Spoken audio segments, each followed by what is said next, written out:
प्रधानमंत्री सुरक्षा बीमा योजना, प्रधानमंत्री जीवन ज्योति बीमा योजना और अटल पेंशन योजना के आज 8 वर्ष हुए पूरे। प्रदेश में कई परिवारों को इन योजनाओं का मिला लाभ। प्रदेश सरकार मणिपुर हिंसा में फंसे हरियाणा के छात्रों के पहले जत्थे को निकाला सुरक्षित। अभिभावकों ने किया धन्यवाद।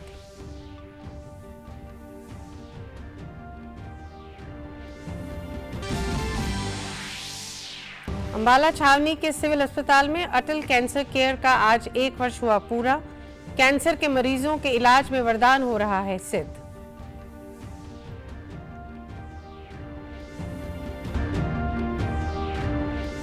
और केंद्र व राज्य सरकार की योजनाओं का लाभ पहुंचाने के लिए नूंह में 3 दिवसीय मुख्यमंत्री अंत्योदय परिवार उत्थान मेले का आयोजन। नमस्कार, मैं गीतू गुलाटी। अब समाचार विस्तार से। प्रधानमंत्री सुरक्षा बीमा योजना, प्रधानमंत्री जीवन ज्योति बीमा योजना और अटल पेंशन योजना ने आज 8 वर्ष पूरे कर लिए हैं। ये योजनाएं लोगों को सस्ते बीमा कवच और सामाजिक सुरक्षा देने में महत्वपूर्ण भूमिका निभा रही हैं। इन तीनों योजनाओं का शुभारंभ पश्चिम बंगाल के कोलकाता में 2015 में आज ही के दिन प्रधानमंत्री नरेंद्र मोदी ने किया था। सरकार ने प्रधानमंत्री सुरक्षा बीमा योजना और प्रधानमंत्री जीवन ज्योति बीमा योजना का शुभारंभ असंगठित क्षेत्र के लोगों को वित्तीय सुरक्षा प्रदान करने के लिए किया था। सरकार ने वृद्धावस्था में आर्थिक सहायता देने के लिए अटल पेंशन योजना की भी शुरुआत की थी। प्रधानमंत्री जीवन ज्योति बीमा योजना 1 वर्ष में एक बार भुगतान वाली जीवन बीमा योजना है, जिसका प्रतिवर्ष नवीनीकरण किया जाता है। 436 रुपए के वार्षिक प्रीमियम देने पर किसी कारण से बीमित व्यक्ति की मृत्यु हो जाने की स्थिति में 2 लाख रुपए की राशि मृतक के परिजन को दी जाती है। प्रधानमंत्री सुरक्षा बीमा योजना 1 वर्ष में एक बार भुगतान वाली दुर्घटना बीमा योजना है, जिसका प्रतिवर्ष नवीनीकरण किया जाता है। इस बीमा का प्रीमियम प्रतिवर्ष 20 रुपए है। दुर्घटना के कारण बीमित व्यक्ति के दिव्यांग हो जाने या मृत्यु हो जाने पर उनके परिजनों को 2 लाख रुपए का भुगतान किया जाता है। अटल पेंशन योजना के अंतर्गत अभिदाता के योगदान के आधार पर उन्हें 60 वर्ष की आयु के बाद 1000 से लेकर 5000 रुपए की मासिक पेंशन दी जाती है। प्रधानमंत्री जीवन ज्योति बीमा योजना के तहत उपभोक्ताओं को योजना का लाभ मिल रहा है। एलनाबाद स्थित पंजाब नेशनल बैंक अनाज मंडी शाखा की ओर से सिरसा जिले के एलडीएम संजीव कुमार व शाखा प्रबंधक राकेश कुमार सैनी के द्वारा प्रधानमंत्री सुरक्षा बीमा योजना व जीवन ज्योति बीमा के तहत 2 लाख रुपए का बीमा क्लेम दिलवाया गया। इस मौके पर पीएनबी के एलडीएम संजीव कुमार ने बताया कि रमेश कुमार की सड़क दुर्घटना में मृत्यु हो गई थी। उक्त युवक बैंक का खाता धारक था, जिसने प्रधानमंत्री सुरक्षा बीमा योजना के तहत अपना बीमा करवाया हुआ था।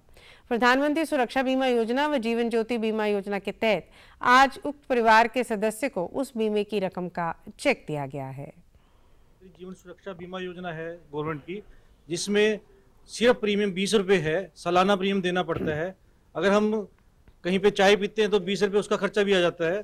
तो बहुत नॉमिनल सा खर्चा है और हमें अपने आप को इसमें कवर करवाना चाहिए। कोई भी नेचुरल डेथ भी हो जाती है तो उसमें भी 2 लाख का बीमा है। उसके अंदर आपका प्रीमियम 436 रुपये है।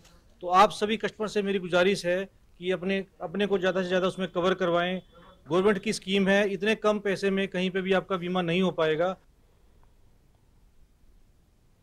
मृतक के भाई राजू ने बताया कि प्रधानमंत्री द्वारा चलाई गई इस योजना से मृत्यु के बाद व्यक्ति के परिजनों को मिलने वाली मदद के लिए ये प्रधानमंत्री का शुक्रिया अदा करते हैं। उनका 8वें महीने में 12 तारीख को डेथ हो गई थी, तो उनका बीमा करवाया था। उनकी पॉलिसी के बावजूद उन्हें 2 लाख का पैसा मिला है। तो धन्यवाद हो। अन्य बैंक खाता धारकों ने भी प्रधानमंत्री का आभार जताते हुए इस योजना को लाभकारी योजना बताया है और कहा कि उन्होंने भी इस योजना के तहत बीमा करवा रखा है। इस योजना की सबसे बड़ी बात यह है कि कम पैसों में 2 लाख रुपए का बीमा मिल जाता है, जो कि किसी भी गरीब व्यक्ति के लिए, गरीब परिवार के लिए बहुत बड़ी बात है।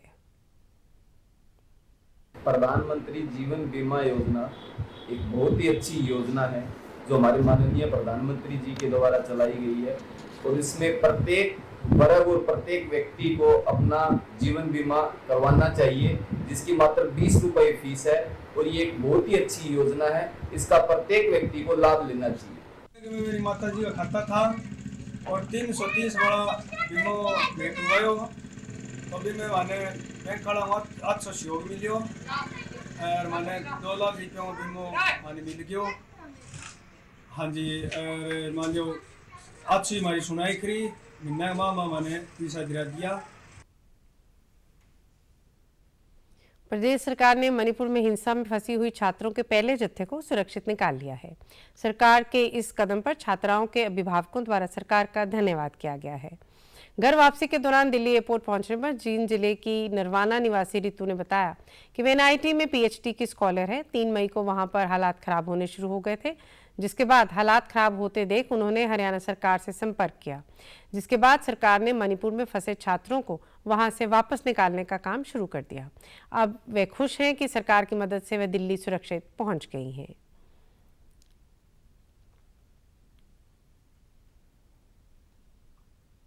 मैं एनआईटी मणिपुर में केमिस्ट्री डिपार्टमेंट से पीएचडी स्कॉलर हूँ और वहाँ पर जो है जैसे 3 तारीख से सिचुएशन ख़राब होना शुरू हुआ था और उसके बाद हालात बहुत ज़्यादा ख़राब होते हुए चले गए और हर एक स्टूडेंट ने वहाँ पर अपने अपने जो है गवर्नमेंट को कांटेक्ट किया है और सारी गवर्नमेंट्स ने अपने अपने स्टूडेंट्स को रेस्क्यू किया है। ऐसे ही हरियाणा गवर्नमेंट को जैसे ही हम लोगों ने कांटेक्ट किया तो उन्होंने भी धीरे धीरे अपना प्रोसेस शुरू करके और हम लोगों को यहाँ पे सेफली पहुँचाया। मणिपुर से हम लोगों को अरुणाचल प्रदेश और वाया कोलकाता होकर दिल्ली लेके आया गया। गवर्नमेंट जो है लगातार सब स्टूडेंट्स के पेरेंट्स के कांटेक्ट में थे और उन्होंने मतलब हमारे पेरेंट्स को पूरा हमारे रूट के बारे में और सब हमारी सेफ्टी के बारे में बताते रहे।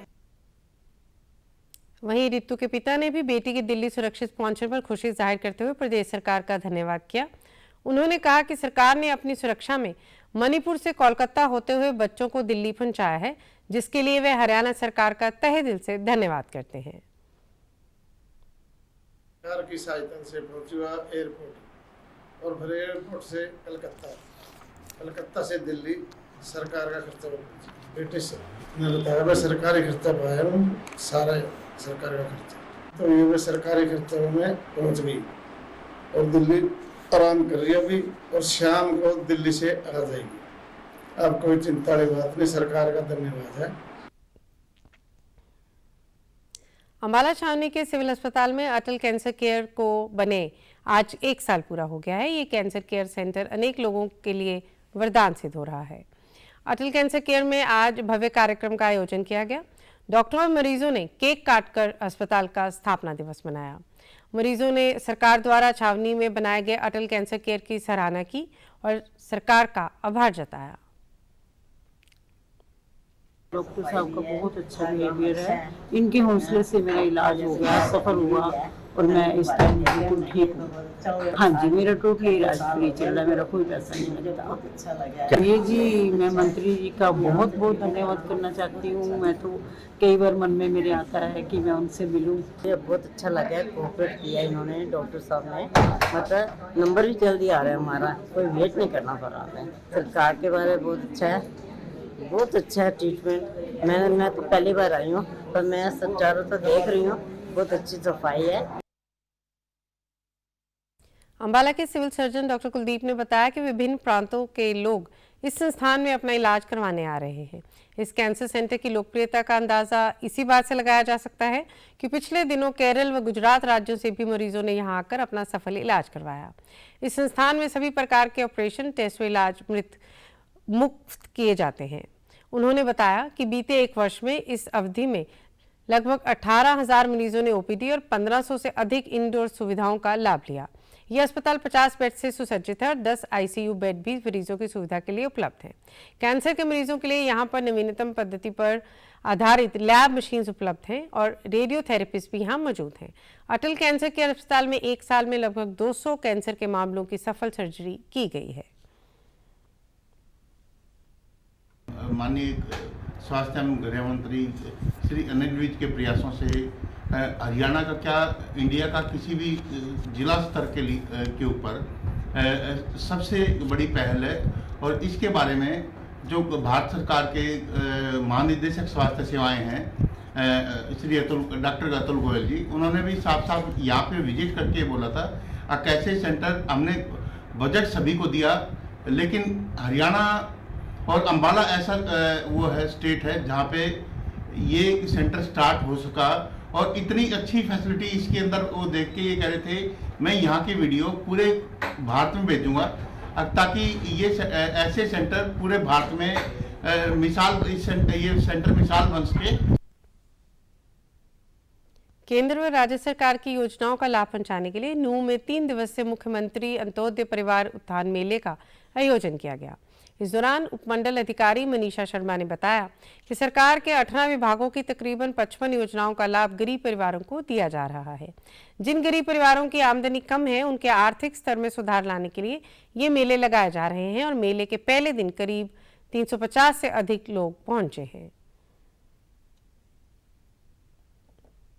मुख्यमंत्री अंत्योदय परिवार उत्थान जो मेला लगा है उससे लोगों को एक जागरूकता पैदा हुई है, उनको पता लगा है कि किसके क्या क्या स्कीम है, क्या क्या कुछ मिल रहा है और इससे हमारे लोगों को हमारे इस मेवात को भोली भाली जो मेवात है इसको बहुत कुछ सीखने को मिल रहा है और कुछ जो गरीब तबका के जो लोग हैं उनको जो लोन दिया जा रहा है उससे कोई अपनी बेरोजगारी का और कोई भैंस पालन का या किसी को दुकान का किसी और भी कई सारी चीजें हैं जो 17-18 जो चीजें हैं जो लोन दे रही है सरकार। मनीष शर्मा ने बताया कि खंड स्तर पर इन मेलों का आयोजन जिले भर में किया जा रहा है। अभी तक कई खंडों में अंत्योदय मेले लगाए जा चुके हैं, बाकी बचे खंडों में भी ये मेले लगाए जाएंगे। मेले में पहुंचे लोगों ने सरकार के इस प्रयास की प्रशंसा की है। मैंने फर्नीचर का वो फार्म भरा था इसमें तो उसका लाभ उठाया है जी। मेला मतलब ये बहुत अच्छा लगा है जी, गरीबों के लिए मतलब बहुत सहायता के लिए मतलब इससे मतलब गरीब आदमी कुछ भी कर सकता है जी। सरकार ने जो यहाँ अवसर बता रखे हैं जी, इसका जी फायदा सीधा जो हमारे गरीब बहन भाई हैं ग्रामीण क्षेत्र से आते हैं उनके लिए सीधा लाभ है।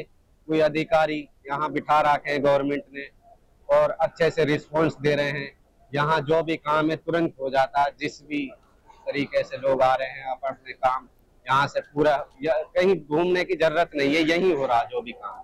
ट्रेनिंग करा देंगे, ट्रेनिंग करा के 85% की सब्सिडी दिवाएंगे हरियाणा गवर्नमेंट से। भारत के लिए बने C-295 विमान ने सफलतापूर्वक अपनी पहली उड़ान भरी है। C-295 एक सैन्य परिवहन विमान है। इसके वायुसेना में शामिल होने से सैन्य परिवहन आसान और ज़्यादा बेहतर होगा। भारतीय वायुसेना की ताकत भी कई गुना बढ़ जाएगी। पेश है एक रिपोर्ट। एयरबस के मुताबिक भारत के लिए बने एयरबस C-295 ने सफलतापूर्वक अपनी पहली उड़ान भरी है।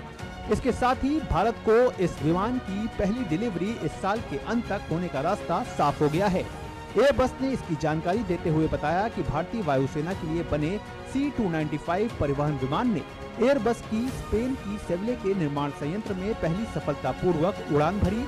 एयरबस ने कहा कि इससे 2023 की दूसरी छमाही में इन विमानों की भारत को सप्लाई हो सकेगी। गौरतलब है कि भारत और अमेरिका की रक्षा कंपनी एयरबस के बीच हुए सौदे के तहत 56 C-295 विमानों में से 16 C-295 विमानों की आपूर्ति सितंबर 2023 से अगस्त 2025 के बीच की जाएगी और बाकी विमानों का मेक इन इंडिया कार्यक्रम के तहत गुजरात के वडोदरा में टाटा एयरबस के संयुक्त उपक्रम के जरिए निर्माण किया जा रहा है। इस उपक्रम में हर साल 8 C-295 विमानों का निर्माण किया जाएगा। प्रधानमंत्री मोदी ने 30 अक्टूबर 2020 को गुजरात के वडोदरा में C-295 परिवहन विमान निर्माण सुविधा की आधारशिला रखी। 40 विमान बनाने के अलावा वडोदरा में ये सुविधा वायुसेना की आवश्यकताओं और निर्यात के लिए अतिरिक्त विमानों का निर्माण करेगी। भारतीय वायुसेना में C-295 विमानों के शामिल होने के बाद वायुसेना दुनिया में C-295 विमानों की सबसे बड़ी ऑपरेटर बन जाएगी। इससे भारतीय वायुसेना की ताकत भी कई गुना बढ़ जाएगी। C-295 एक सैन्य परिवहन विमान है। फिलहाल भारतीय सशस्त्र बल अपनी परिवहन जरूरतों के लिए 1960 की पीढ़ी के पुराने एवरो विमानों पर निर्भर है। C-295 के वायुसेना में शामिल होने के बाद सैन्य परिवहन आसान और ज्यादा बेहतर हो जाएगा। अब खबरें फटाफट।